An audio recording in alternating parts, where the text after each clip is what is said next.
everybody, I'm Miss Amanda with the Bexley Public Library. Welcome to the You Can Too Science Lab in conjunction with COSI Science Festival. Today we're going to do a few simple experiments together that you can do at home. Now here in our first experiment, we're going to talk a little bit about the science of physics. Now physics is the study of matter and energy, which is just a fancy way of saying that physics is the study of pretty much everything around us. Now we're going to talk about a special part of physics today, which is the physics of motion, or how things move. For this experiment, we're going to build our very own straw rocket and fire it. Now for this experiment, you're going to need some of the following objects. Some paper. I've taken the opportunity to pre-cut mine into a little square. You don't necessarily have to cut yours, but I find it's a little bit easier to load on the straw if it's a little bit smaller. You're going to need a straw. Doesn't matter if it's a plastic one or like one of the metal ones or anything like that, as long as you are perfectly able to put a little bit of air through it. You're going to need a pencil, sharpened or unsharpened, doesn't matter. We're going to use this as the template for making our rocket. You're going to need some scissors. Now for some of our younger scientist friends, you'll want to use either safety scissors or have your adult help you with these. We'll need tape in order to tape our rocket shut. And I also have a pencil here for drawing out the various parts of your rocket, though, like I said, I took the opportunity to already kind of cut all my stuff out. All right, you guys feeling ready to make a rocket? Awesome. So we're going to start by taking our pencil and taking our little piece of paper, and we're going to wrap the piece of paper around the pencil. And we're going to try to get it as tight as we can. So we're going to take that and wrap it and make sure that we're wrapping it as tightly around the pencil as we possibly can. That way we get a good shape to our rocket. Alright, then you should have something that looks a little bit like this. Now we're going to take some of our tape and tape the rocket shut. And I like to tape it shut at a couple different spots just to make it as nice and airtight as I possibly can.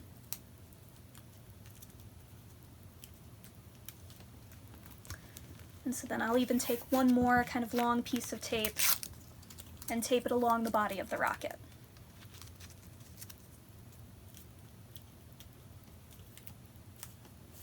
All right, so we have the main body of our rocket. Next, we want to seal the end of our rocket. Now we can do that in a lot of different ways. You can either cut your own cone to put on the top of it, or if you want to make it as simple as possible, you can just take a little bit more tape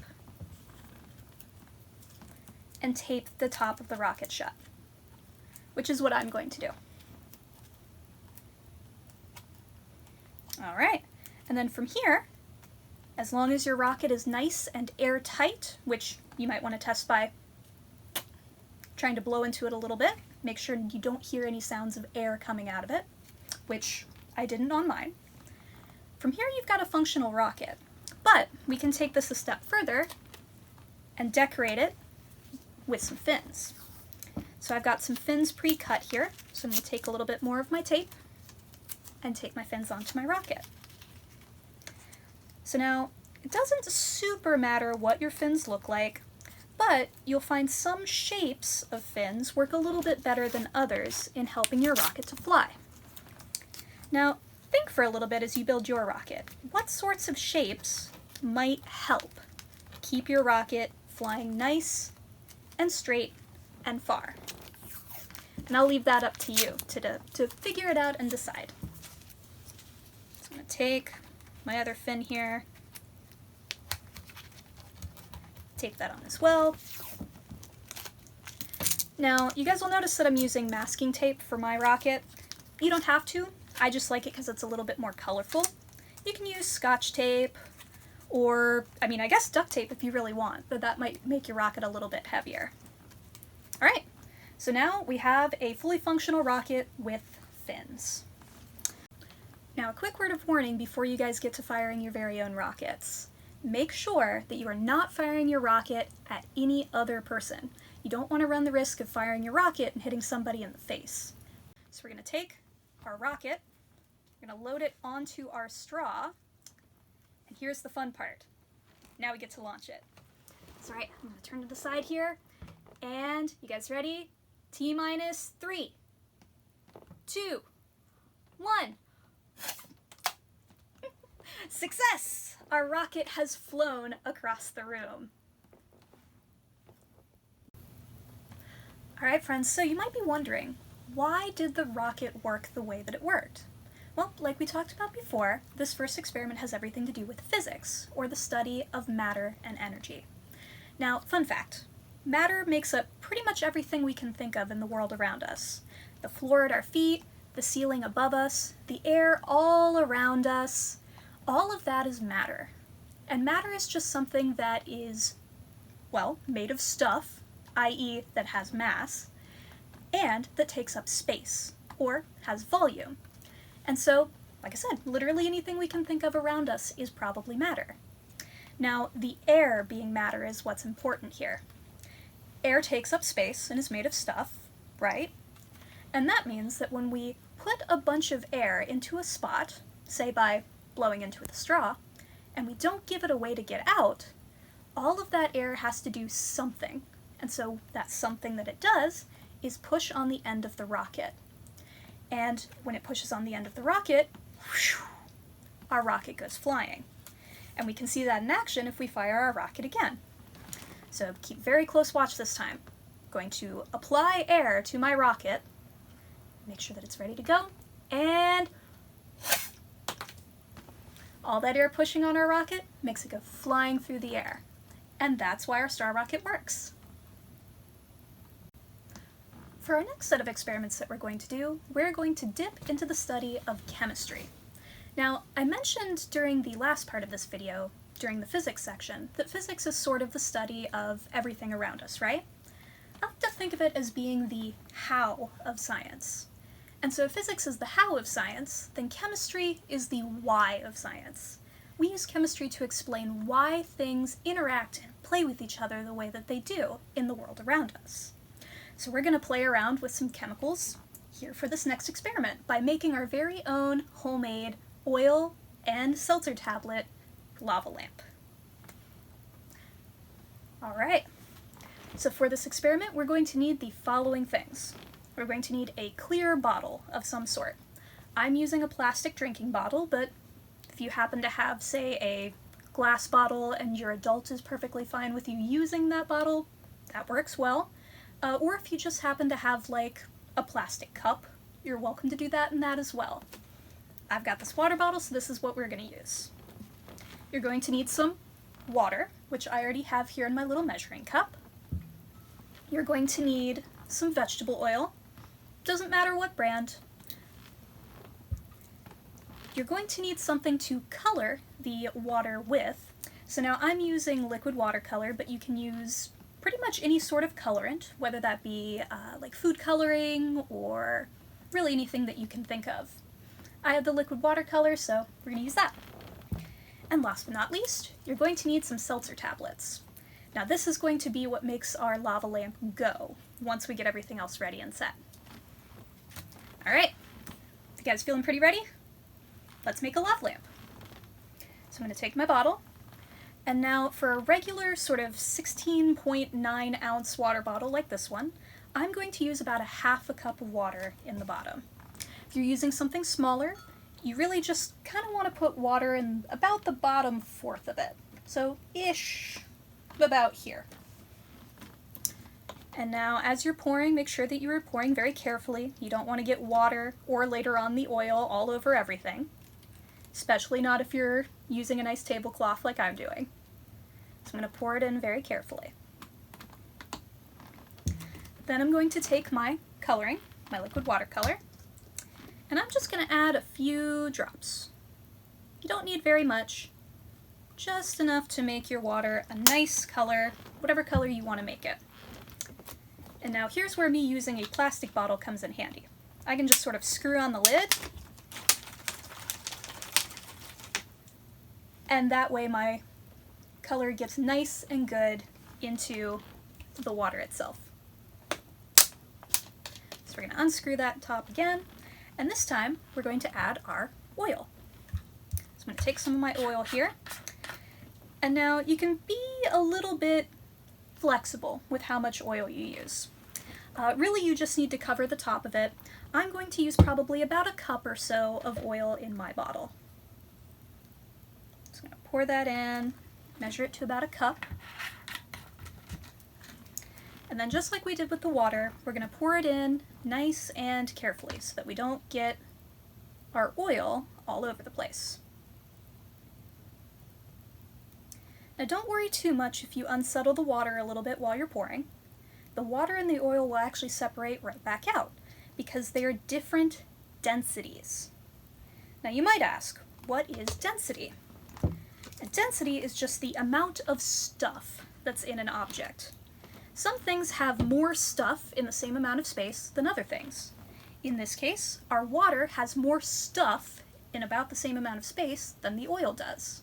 The oil will float on top of the water because it is less dense, it has less stuff in that amount of space. And so it should separate right back out, which, as you can see, separates out nice and well. From here, we get to the fun part. We are going to take our seltzer tablets and we're going to put them into our lava lamp.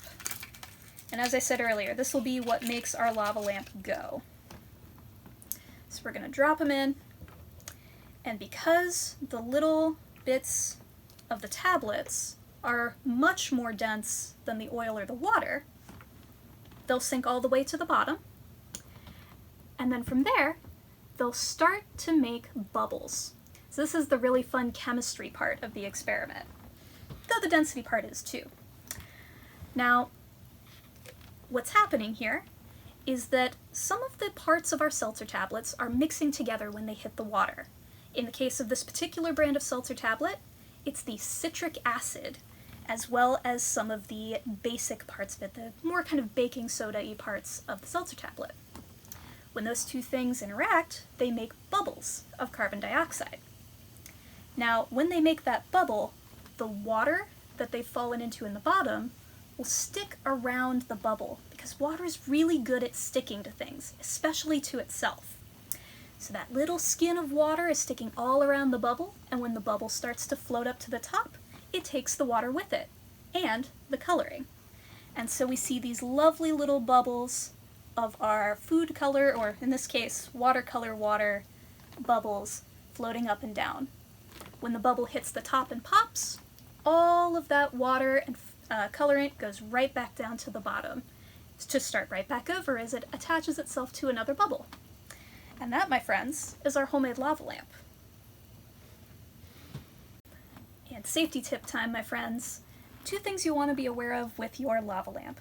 First, don't drink your lava lamp.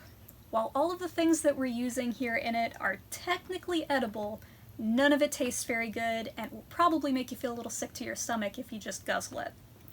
Second of all, when we make our lava lamp, we are building up a little bit of that carbon dioxide, that gas, inside of our bottle.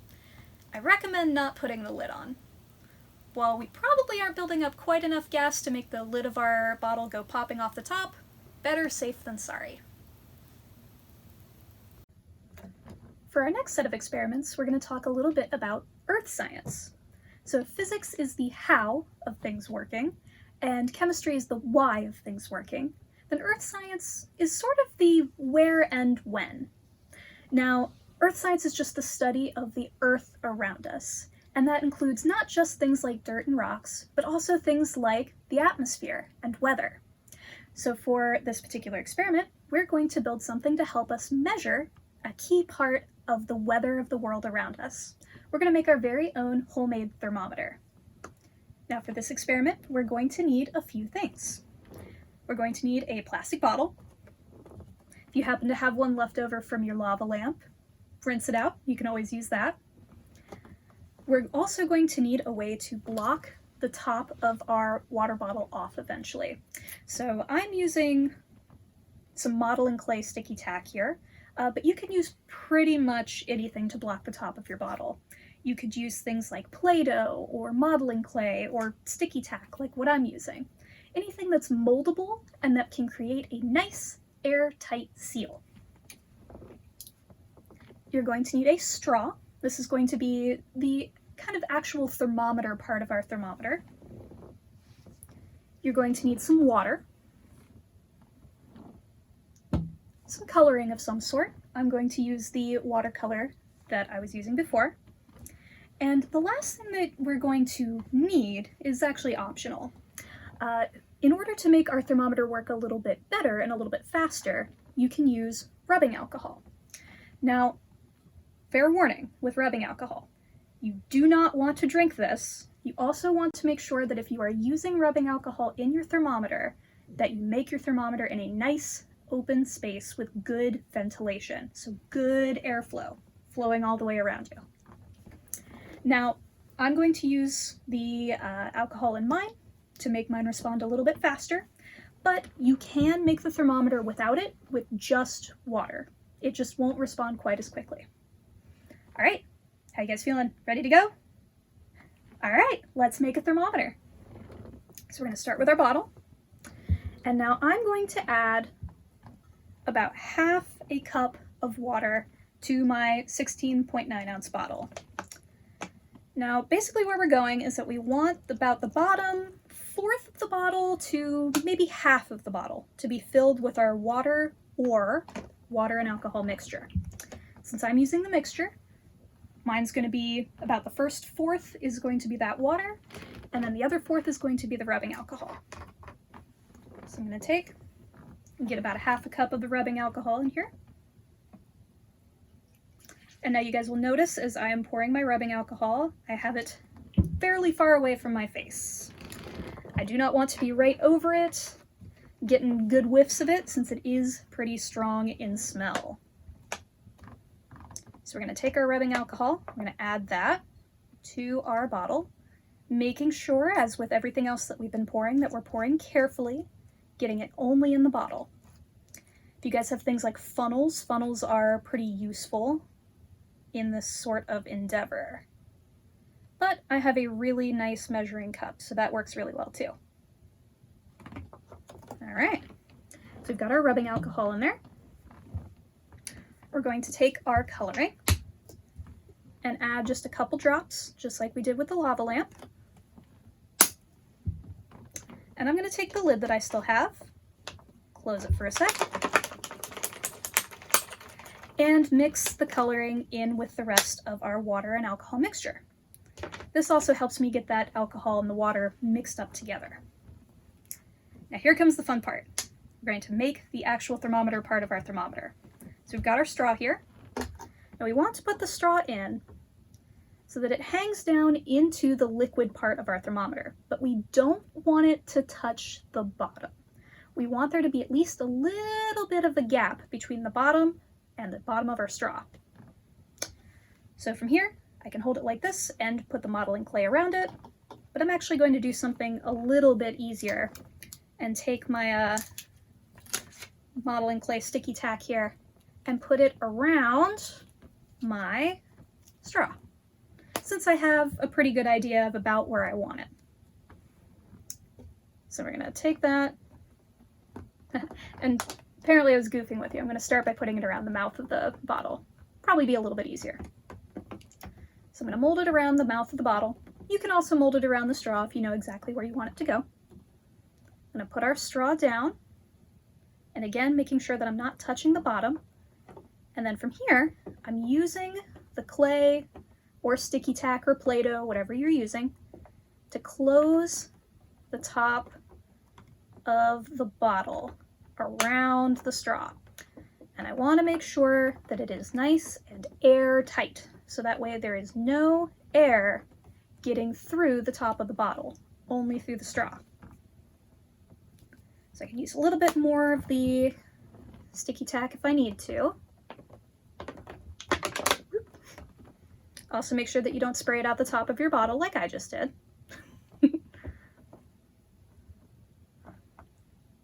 All right. And then from here, There's a couple of different ways that you can go. This is a perfectly functional thermometer as it is. We want to let it sit for a few minutes, kind of get it nice and room temperature. But from here, we could go and we could just set it right into something warm and we would see the level of our thermometer rise.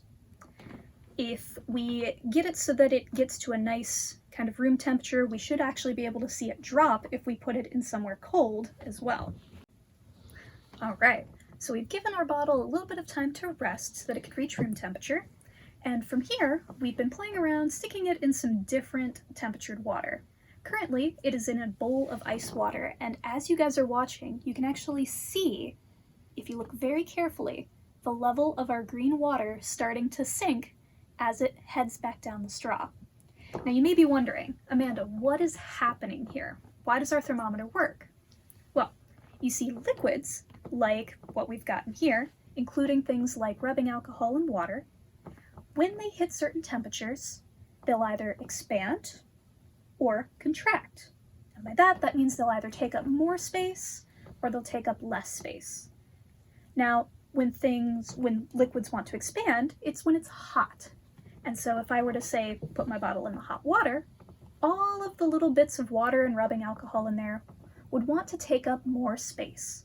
And they would, surging up through the straw, showing us the increase in temperature. When we put our bottle into the cold water, like it is right now, all of our liquids inside want to shrink a little bit. They want to take up less space. And so we see the level of our water and rubbing alcohol in our thermometer start to sink. And so this is a really fun one. You can actually take it, you don't have to dip it in water in order to get it to work. You can even take your homemade thermometer and just set it outside on a hot day. And you should be able to see the level of the liquid in your bottle slowly rise and fall depending on the temperature outside.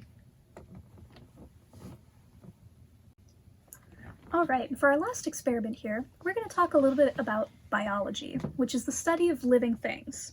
Now, if we've got physics is the how, chemistry is the why, and earth science is the when and where, then biology is sort of the who of all of the sciences. Now, for this experiment, we're going to build something to make it a little bit easier to look at very small living things. We're going to build our very own home microscope using just water and tape. So we're going to need some of the following objects. First, I've got a clean sheet of white paper. This is optional. I'm going to use it today just as a means of showing you kind of how to use it. Should you want to mount your microscope over a light source of some sort, like say the flashlight on your camera, or the flashlight on your phone rather, you can use this and you can see the light through the paper. You can just tape this whole thing to the table as well, but we'll get to that in a moment. You'll also need two sort of markers or pencils or something that you can tape down to use as the braces for your microscope. I'm going to use these cool marker things. You're going to need some tape, and now you'll want clear tape for this, and the clearer the better. And last but not least, you're going to need some water. Now, I've also grabbed the little dropper as well to help me get just the little drops of water that I need. You don't strictly need the dropper, but it does make the next part a little bit easier. Oh, and I almost forgot. You'll also need something to look at under your microscope. So for this particular example, I'm going to use this penny as our object that we're looking at. All right, so now to build your microscope, you want to take your pencils or markers or whatever you're using to brace your microscope here, and you'll want to secure them, kind of tape them down to either the table or the paper that you're using, just sort of getting it so they don't go rolling all over the place when you get to the next part. So we're going to take some of our tape that we're already going to use and use that to secure our little markers here.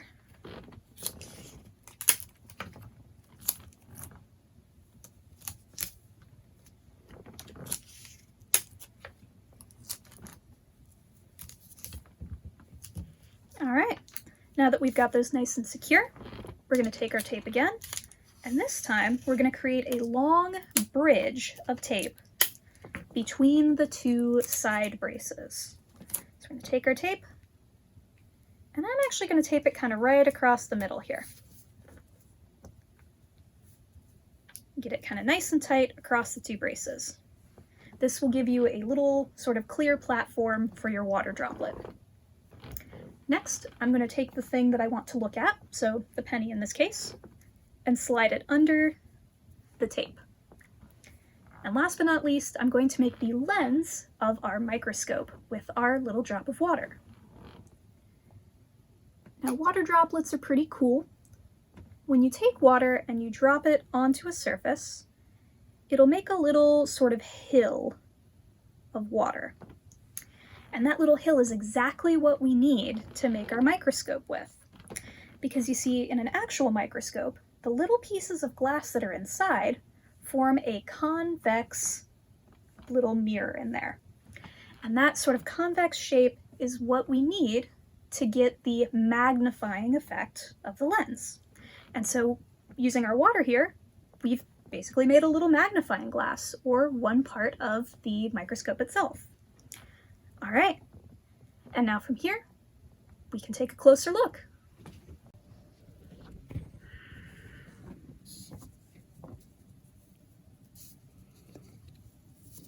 So we're going to move our penny a little bit closer.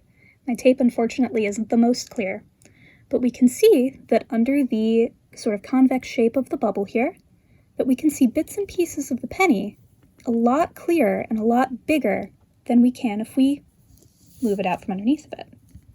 And so there you go, my friends. We have a simple, homemade magnifying microscope setup here. All right, friends, and that brings us to the end of our little sort of excursion into the various sciences for COSI's SciFest. Thank you guys for joining us, and as a quick reminder, I'm Miss Amanda with the Bexley Public Library, and it's been great hanging out with you guys today. Have a great rest of your day. Bye!